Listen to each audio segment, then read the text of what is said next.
sort of policies and procedures or changes based on those people and what their needs are. And they get back in touch with that. They lost that as they scaled up and got larger. Mm-hmm. So that's another example. Well, if as you say, the successful companies have a focus on relationship building, why why isn't everyone doing it? Yeah, they're not doing it because they just really don't know how. They aren't taught. It's easy. Companies rely on their metrics, on their data, and they read their data to make decisions, right? Mm-hmm. So with products, they have a lot of tools and systems that they're familiar with or taught to use that measure that data for them, and they can make decisions. And with processes, they have engineers in there that are, showing the, systems and how they're working and how the process is, if it's manufacturing or whatever the process is, there's people that are evaluating that.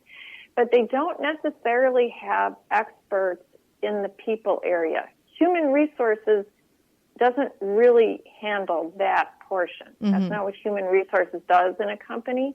So they don't have people that know how to create processes and procedures and cultures for people and then measure those things to see if they're working. But it just isn't a part that they're taught. But there are companies that go out and seek out how to learn how to do that. Yeah, and building they do have that in place. Relationships is work. It takes time, mm-hmm. It takes effort, it takes thought. And mm-hmm. in the now world, and correct me if you think I'm wrong, but in the now world, we want instant gratification, instant profits. We've got the internet. Just put a buy now button up there and forget about the rest of it. Mm-hmm.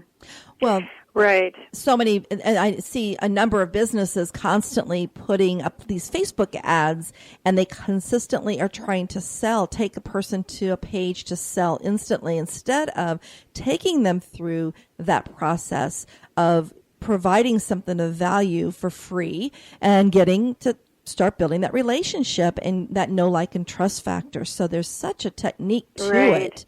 So you are definitely what I'm sure help a lot of people understand that. Well, when we're talking about sales, it reminds me of my friend Bob Berg. He's the author. He's a multiple author, but he actually lives down in Jupiter. And he's one book is Endless Referrals, mm-hmm. Network Your Everyday Contacts into Sales. So, his famous quote is, all things being equal, people will do business and refer people to those businesses that they know, like, and trust. And that's a famous Bob Berg quote. And if, when we do pay attention to people, that we get referrals back. And so you can really that is one of the measurements you can use to measure what, because if you're spending money out in marketing or, that buy now button, but would it be easier just to have people going out and marketing for you because of word of mouth marketing? If a restaurant opens too soon before they're ready, they're going to get a lot of bad PR, right? And to recover from that, it's going to be really costly. So you want to have those things in place. So a simple way that I teach is most of us in business are familiar with what's called the 80-20 rule. Mm-hmm. And that's usually applied to something else, but we're just talking about sales here.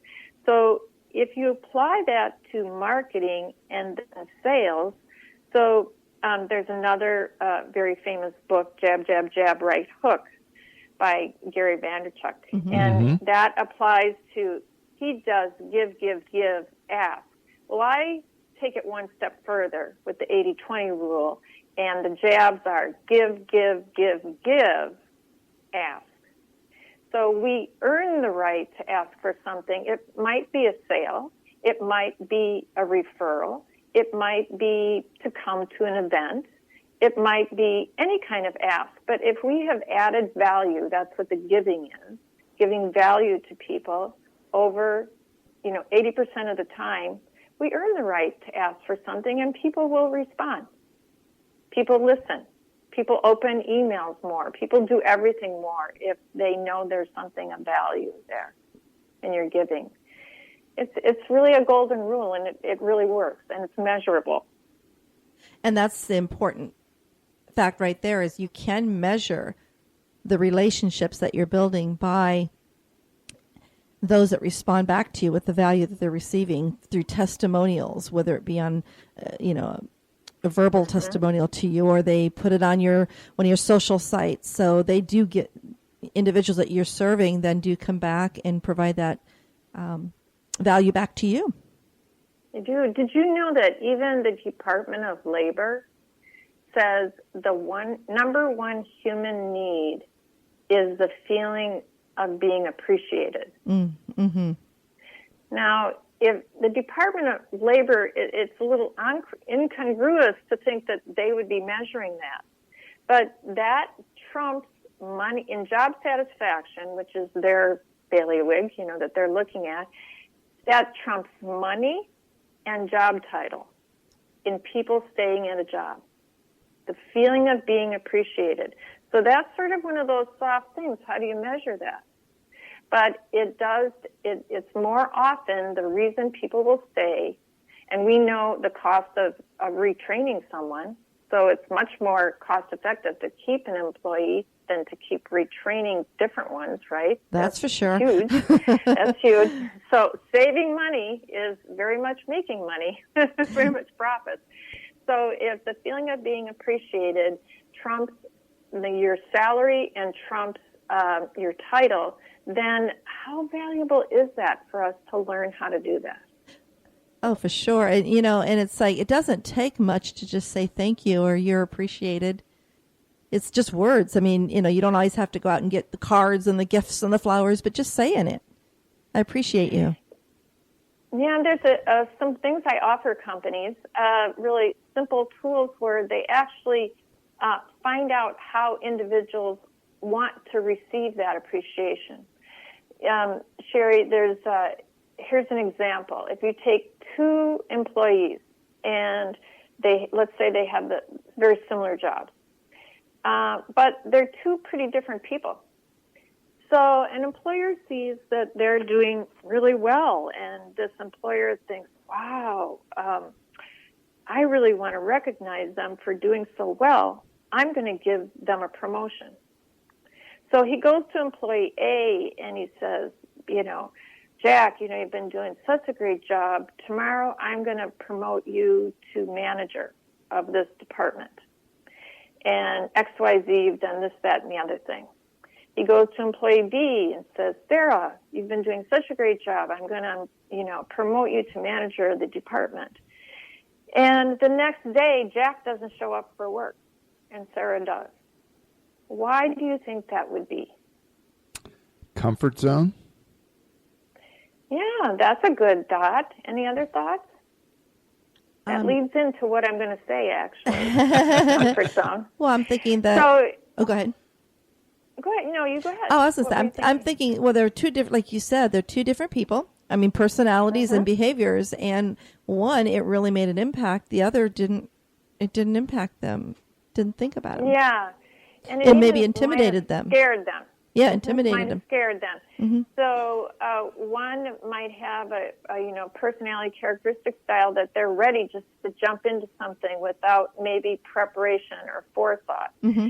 Now, what this employer could have done, there are simple tools to use with employees that you can assess how do they like to receive recognition. How do they what do they need to feel that feeling of appreciation? It might be a simple thank you. It might be, it depends what their drivers are. Are they driven by recognition? Maybe they want a certificate. Maybe they want to be mentioned at an employee party. Maybe they do want a promotion, but maybe they want, preparation before that promotion. So there's lots of different drivers for people that make them feel that. So it's all really about the receiver, and it really comes down to asking them. And there's very simple, when the larger the company, you might not be able to ask every single person, but you can integrate it into a job interview, and you can also integrate it into an assessment that you have that on file, so you know what's important to that person. So if you reward them or, recognize them in the way that they like to be recognized, that's going to go a lot more miles than the way you would want to be recognized. See, that employer, maybe what he would want is the promotion. So he's giving that to him because he thinks that's the most valuable thing he can do. Well, maybe not. Yeah, some people just, as Richard said, the comfort zone, or being fearful. Maybe they don't really want a promotion; they just want to come to their job and do their job good, and have a thank you come back. I'm an attaboy. So very important. It also, that kind of reflects too how important it is then for employers to really know their employees and build that relationship and understand them a little bit more deeply. Yes, very much so. Interesting. Well, you mentioned when we were talking that you have, and I know you've spoken a lot about the importance of relationship marketing, but do you have a list of the 5 reasons relationship marketing is the key to success? And I know that's what our listeners are waiting for. I know that they probably already have a whole notebook full of notes, but here we go. Okay. Well, I have 5 reasons or 5 tips. It doesn't mean there's only 5. It just means these are 5 that I offer.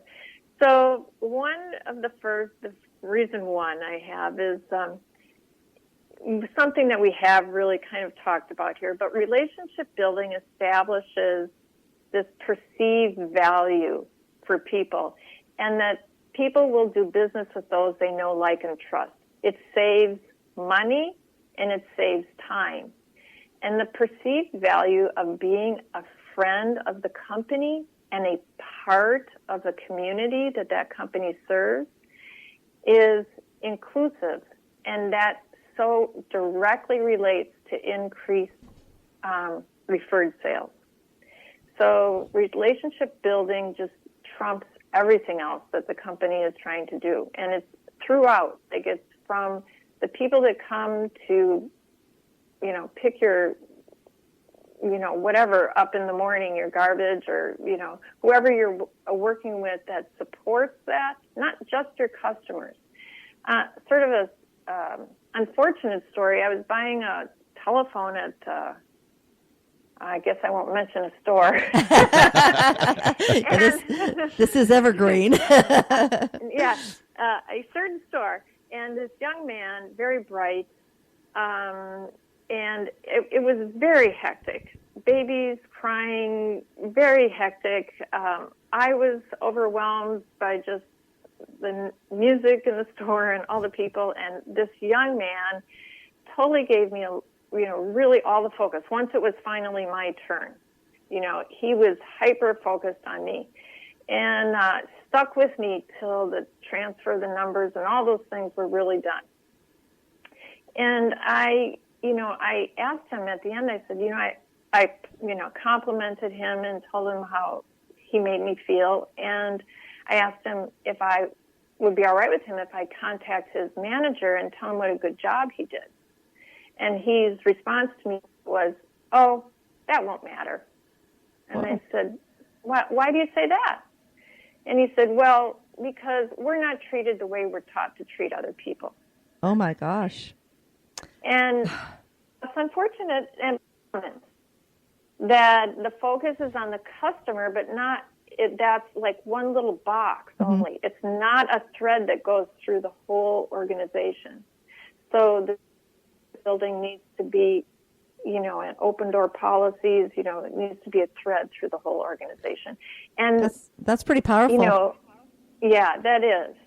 And so I just told him, I hope you find a position someday where you feel more valued because you really deserve it. Wow, that's cool. So another reason, relationship building is the most effective marketing process. So you mentioned this. How much does it cost to have a conversation? When all systems, like including social media, are used to create relationships and foster relationship-centric or people-centric type of environment, which results in trust, the returns of loyalty and referred business are huge.